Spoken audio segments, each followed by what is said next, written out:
Hello दोस्तों, नमस्कार। आपके अपने यूट्यूब चैनल एनालिसिस क्लास में स्वागत है। दोस्तों, आज की इस क्लास में UG semester 5 economics honours DSE paper 2, ठीक है। डीएसई पेपर 2 में आप लोग को पढ़ना है इकोनॉमेटिक्स, ठीक है। आज हम उसी का एक इंपॉर्टेंट क्वेश्चन आंसर आप लोग को सॉल्व करवाने वाले हैं, जो आपके एग्जाम के विषय इंपॉर्टेंट है।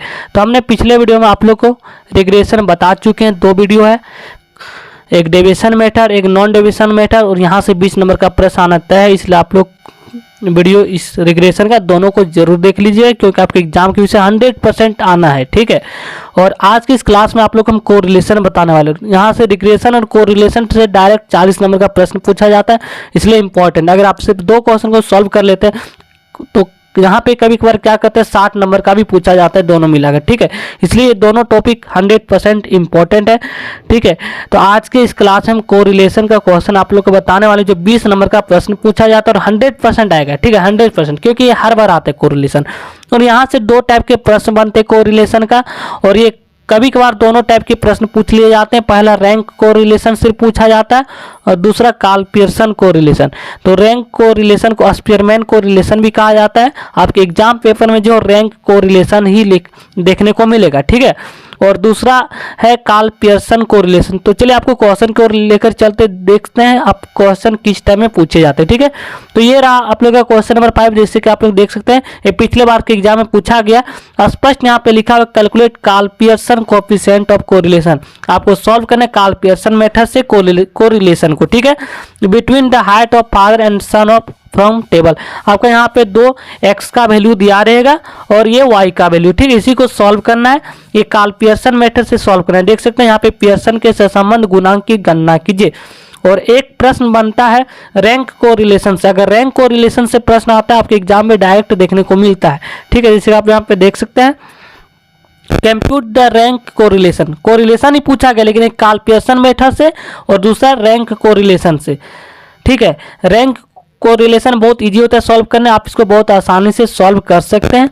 और आप लोग यहाँ पे देख सकते हैं एक ही एग्जाम में यहाँ पर क्या हुआ, 2 प्रश्न पूछा गया कोरिलेशन का। यहाँ पे 20 नंबर का एक डिफिनेशन और 15 नंबर का मैथ, और यहाँ पर भी रैंक कोरिलेशन का पूछ लिया गया। तो यहाँ पे कोरिलेशन का ही देख सकते हैं 2 बार प्रश्न रिपीटेड प्रश्न है। यहाँ पे आने की यहाँ पे 20 नंबर पूछा गया और यहाँ पर भी 10 नंबर, तो टोटल 30 नंबर कोरिलेशन से ही पूछ लिया गया, इसलिए आपके एग्जाम के विषय इंपॉर्टेंट है।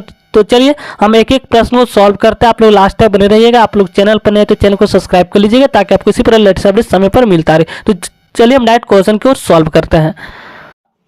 तो ये रहा आप लोग का पहला प्रश्न, रैंक कोरिलेशन। तो आज की इस क्लास में रैंक कोरिलेशन को देखेंगे, नेक्स्ट वीडियो में कार्ल पियर्सन कोरिलेशन को देखेंगे, क्योंकि रैंक कोरिलेशन भी इंपॉर्टेंट है। 100% यहाँ से आना प्रश्न तय है, ठीक है। इसलिए प्रश्न को सॉल्व करवाते हैं। आपका x का डाटा गिवन रहेगा और y का डाटा, जैसे कि आप लोग देख सकते हैं x का डाटा 1 2 3 4 5 10 तक है, और y 2 4 6 4 9 2 4 3 9 10 11 ये डाटा दिया हुआ है। फाइंड करना है रैंक कोरिलेशन, ठीक है।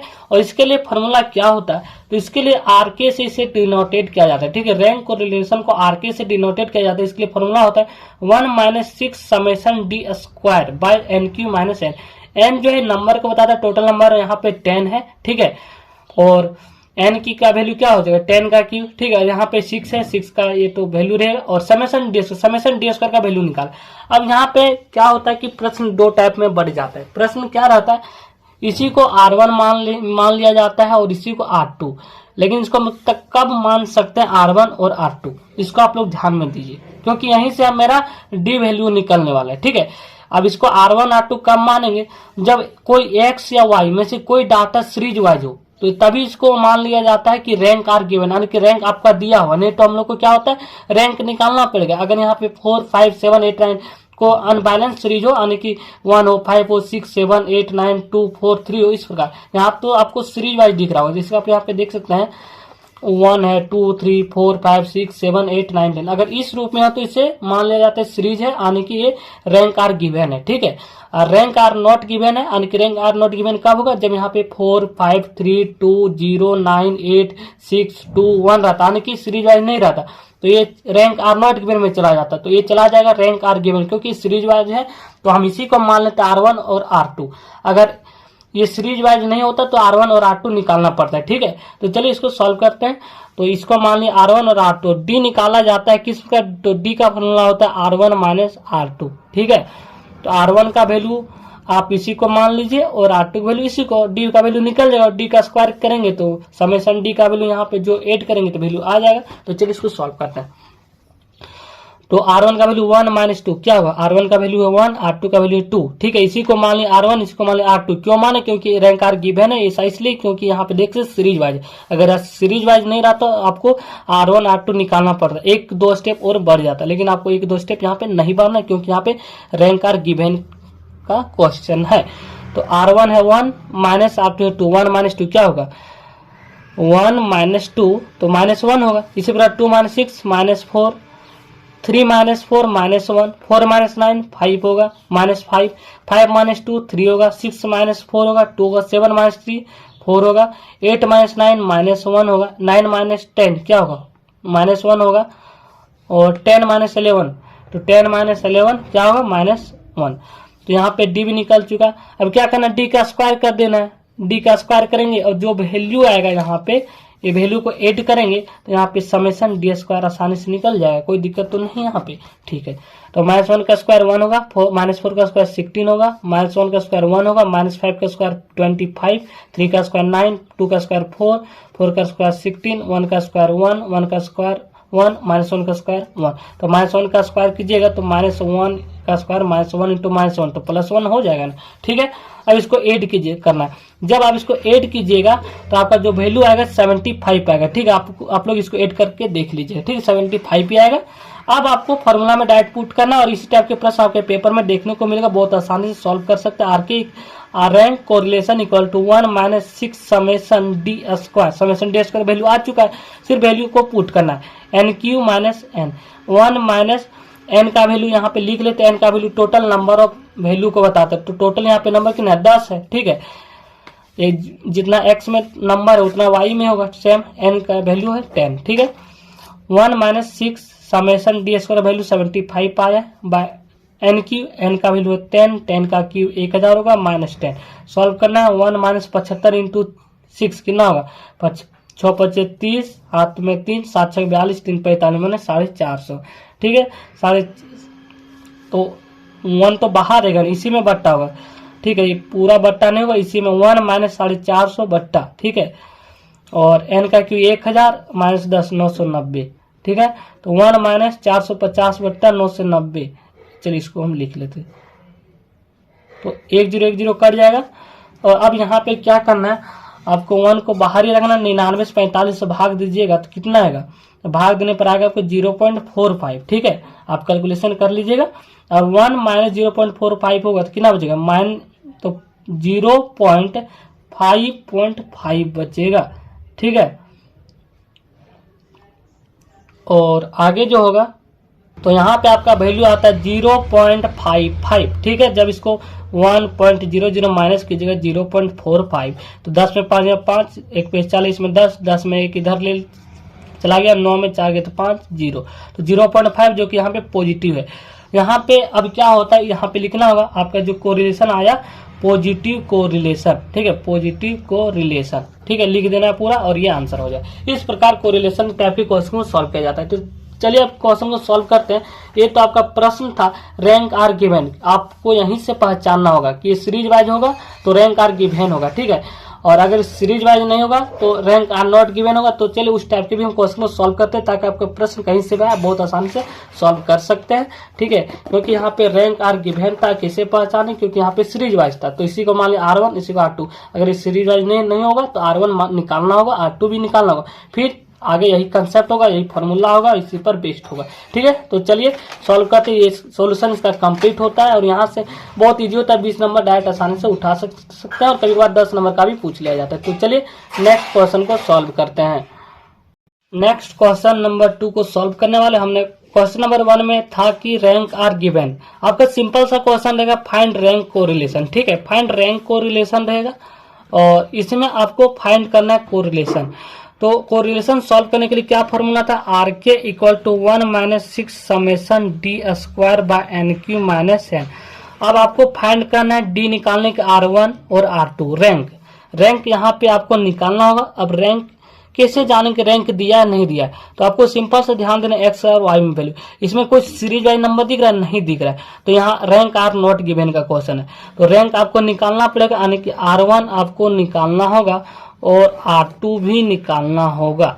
ठीक है, R1 और R2 निकालना होगा। हम कैसे पहचानेंगे कि R1 और R2 दिया हुआ, तो R1 यदि सीरीज वाइज रहता तो इसको मान लेते R1 इसको R2 हो जाता, लेकिन आपका सीरीज वाइज नहीं तो आपको रैंक निकालना। तो R1 क्या बताता है, रैंक को बताता है। अब रैंक इसमें कैसे निकालेंगे, सिंपल सा आप समझिए, यहाँ पे दो स्टूडेंट है, एक स्टूडेंट 4 नंबर लाता है, दूसरा स्टूडेंट 9 नंबर लाता है। आप इसको रैंक देना चाहेंगे तो रैंक पहला रैंक कौन आएगा, तो 9 नंबर जो लाया वही ना, तो वैसा ही करके इसको रैंक निकाला जाता है। तो सबसे पहले हम देखें यहाँ पे एक्स पर R1 निकालने के एक्स पर ध्यान देंगे और R2 निकालने वाई पर ध्यान देंगे। ठीक है, अब हमको निकालना R1 मतलब रैंक R1 एक्स का। तो यहाँ पे देखेंगे सबसे ज्यादा नंबर किसका है, 14 है, तो 14 का इसका रैंक यानी कि इसका पोजिशन वैल्यू 1 मिलेगा, है ना। नेक्स्ट डिजिट है, इससे छोटा जो है 11 का क्या रैंक होगा, 2 होगा। इसी प्रकार 9 है, इससे छोटा 9 है, 9 का रैंक क्या होगा, 3 होगा। इसी प्रकार इससे छोटा 8 है, इसका पोजीशन वैल्यू 4 होगा। और 8 से छोटा यहाँ पे है 6 का रैंक होगा यहाँ पे आपका 5। ठीक है, 1 2 3 4 5 तक आ चुका है। 6 का वैल्यू जो 6 से कम नंबर है, यानी कि 6 से कम है 4 है, और 4 का जो पोजीशन वैल्यू 6 हो जाएगा। ठीक है, 4 से छोटा है 3 का पोजीशन वैल्यू क्या हो जाएगा, 7 हो जाएगा, है ना।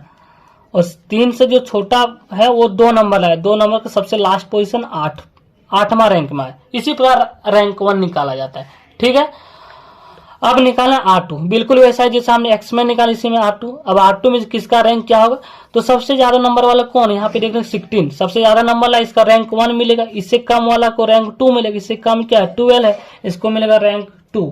ठीक है, नेक्स्ट आप ध्यान देंगे अगला में, तो आपका रैंक का वैल्यू यहाँ पे है 9 का रैंक 3 चला जाएगा, और 9 से छोटा है यहाँ पे 6 यहाँ पे आने की 4 हो जाएगा रैंक का पोजीशन वैल्यू। 6 से छोटा क्या है, 6 से छोटा आपका 4 है, इसका पोजीशन वैल्यू यहाँ पे आपका 5 हो जाएगा। ठीक है, और 5 और 4 से छोटा नंबर है 3 का रैंक हो जाएगा 6, कोई दिक्कत नहीं। और 6 और यहाँ पे 3, और 3 से छोटा कौन सा नंबर है, 2 का रैंक पोजीशन 7 हो जाएगा। ठीक है, 6 के बाद 7 के बाद 8 होगा, जिसका 1 सबसे लास्ट सबसे कम नंबर 1 नंबर लाया, तो सबसे लास्ट पोजीशन में 8वां पोजीशन में चला जाएगा। ठीक है, तो इस प्रकार R1 R2 निकल चुका है। अगर यहाँ पे रैंक आर गिवन रहता, रैंक आर गिवन कैसे पहचानेंगे, जब सीरीज वाइज होगा, यहाँ पे सीरीज वाइज है ही नहीं, तो आपको R1 R2 निकालना होगा। आगे क्या करना है, डी निकालना है। डी कैसे निकाला जाता है, D equal to R1 minus R2 formula होता है। ठीक है, तो आपका R1 R2 वैल्यू निकाल चुके हैं। R1 का वैल्यू 6 और R2 का वैल्यू 6, तो 6 minus 6 0, 3 minus 3 0, 4 minus 4 0, 2 minus 8 minus 6, 8 7 minus 7, 8 minus 7 1, 5 minus 0, 1 minus 1 0, 2 minus 7 minus 2 क्या होगा 5 होगा। अब समेशन डी, सॉरी अब आगे आपको डी स्क्वायर भी निकालना है, क्योंकि आपको डी स्क्वायर चाहिए। ठीक है, और 0 का स्क्वायर क्या होगा 0, 0 का स्क्वायर 0, 0 माइनस 6 का 36, 1 0 0 25। जब इसको ऐड कीजिएगा summation D square equal to 6 और 1 7 5 12। ठीक है, और 2 3 2 5 1 6, तो 12 से समेशन डी स्क्वायर वैल्यू निकल चुका है। बस आगे क्या करना, फॉर्मूला में पुट कर देना। इसमें क्या होता है, सिर्फ R1 R2 निकालना होता है, निकालना बहुत इजी होता है, सिर्फ पोजीशन वैल्यू दिया रहेगा। ठीक है, पोजीशन वैल्यू से आपको निकालना R1 R2, जिसका अधिक नंबर होगा उसको पोजीशन नंबर 1 मिलेगा, जिसका सबसे कम होगा उसका पोजीशन वैल्यू कम मिलेगा। इससे यहाँ पे पोजीशन वैल्यू सबसे कम है 8, इसका रैंक 8 क्यों हुआ, क्योंकि 2 नंबर सबसे कम नंबर लाया, सबसे ज्यादा कौन लाया 14 नंबर। ठीक है, तो आरके का यानी कि रैंक का फॉर्मूला तो 1 minus summation 1 minus 6 summation D S का, इसको आप लोग आद कर लीजिएगा बट्टा एन क्यू माइनस एन। ठीक है, 1 minus 6 into summation D square का वैल्यू 62, एन का वैल्यू क्या है टोटल नंबर 1 2 3 4 5 6 7 8, एन का वैल्यू है आपका यहाँ पे टोटल 8। ठीक है, और 8 का की माइनस 8, 1 माइनस 6 इंटू 62 की कितना होगा 372 हो जाएगा। ठीक है, और 8 का की कितना होगा 8 का की 512 हो जाएगा माइनस 8, तो 1 माइनस 372 माइनस 512 में 8 गया तो कितना हो जाएगा 504। 1 माइनस 372 को 504 से आप डिवाइड कीजिएगा तो 0.73 होगा, और 1 माइनस 0.73 कीजिएगा तो 0.27 होगा। ठीक है, ये आपका सॉल्यूशन आ चुका है। अब आपको यहाँ पे लिखना है ये पॉजिटिव कोरिलेशन है। ठीक है, एक नेगेटिव कोरिलेशन होता है, पॉजिटिव कोरिलेशन होता है। ठीक है, तो यहाँ पे आपका होगा पॉजिटिव कोरिलेशन, ये आप लोग का आंसर, कंप्लीट आंसर होता है। तो थैंक यू गाइज, मिलते हैं नेक्स्ट वीडियो में, और कार्ल पियर्सन मेथड से रैंक को solve, Karl Pearson method correlation के वीडियो में। ठीक है, वो भी इंपॉर्टेंट, उसको भी सॉल्व करवा दिया जाएगा नेक्स्ट वीडियो में। धन्यवाद।